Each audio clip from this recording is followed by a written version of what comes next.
Hi, this is Calder from Dimmu Borgir. And this is Lenos from Dimmu Borgir. You're watching Musica Metal. Musica Metal. Hi guys. Hello. Hello. How's it going? So, it's been a lot of times since your previous album, so there are a lot of things happened, so can you describe us what happened? Well, Dimmu Borgir has been a band that we never release albums every year anyway. I mean, there's obviously been things going on, but we like to wait 2-3 years before we release albums and just, you know, use our time to make an album right, and we don't want to release it before we feel it's completely ready, so, you know, that's one of the reasons, and, you know. We like to take our time, because if you stress things and force things, it's never going to come out good, so I think that's how we work best, and when we are touring, we concentrate on touring, and then we take time off, and then we start working on new material. I think the new album is a very good testament to the fact that the legacy of Dimmu lives on, you know, without certain members. That's how it's been in the past, and I'm sure it's going to be like that in the future too. Because what a good member of Dimmu Borgir has to have for coming into the band, for convince you to take into the band? Dedication first and foremost, and you know, there's in the level that we are in, you know, we tour a lot, and we work really hard with what we do, so it takes a lot of dedication, you know, so not every persons are ready for that, I think, so. There's huge sacrifices that has to be made, and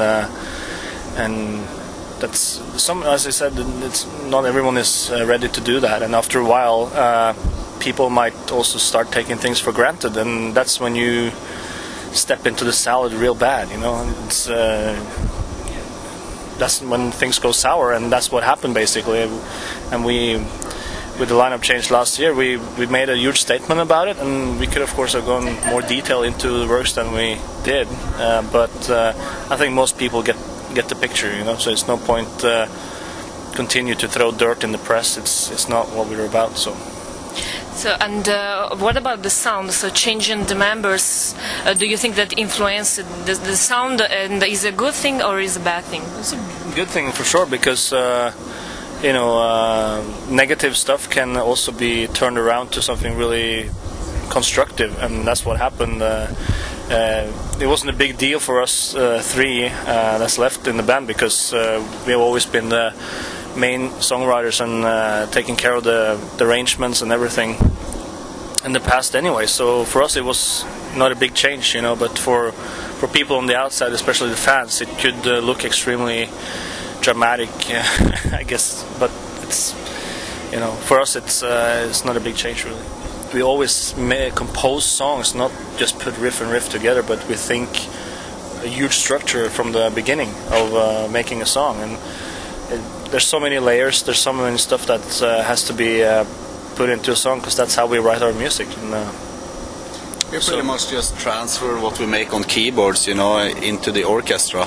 So everything was done, and then we just gave it to Gaute Storås, who worked with us before, and he transferred it into what's going to play what with the violins and cellos, and yeah, but for Dimmu Borgir Orchestra really works hand in hand, you know, with the music, so.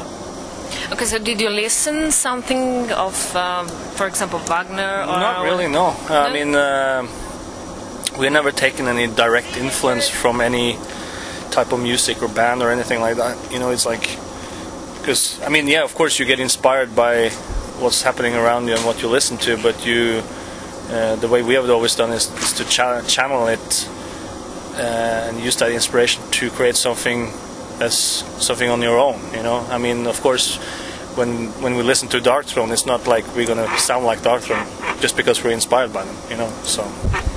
And Dimmu Borgir is influenced like with a lot of different styles. We mix all these different elements into the music. We don't follow a certain pattern.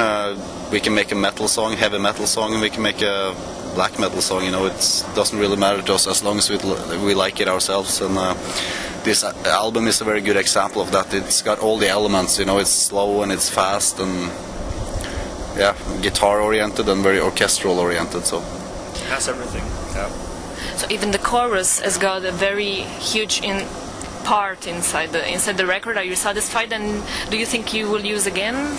Yeah, I mean, we always talked about choirs, but we never really used it. We always ended up using the choirs from the keyboards, so that was the main thing. We were talking a lot about that for this album, to use a real choir, and we were focusing a lot on that, and we had that in the back of our head when we made the music, that we were going to have choir on top. So yeah, it really suited the music good, and it's something I want to continue doing, at least. You know, yeah, it's something that completes the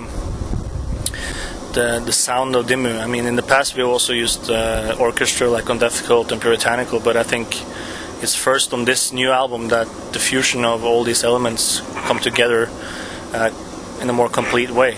So that's why it's also sounding so huge and grand as it does, you know, and it just covers pretty much the whole musical ground that we have had in the past too.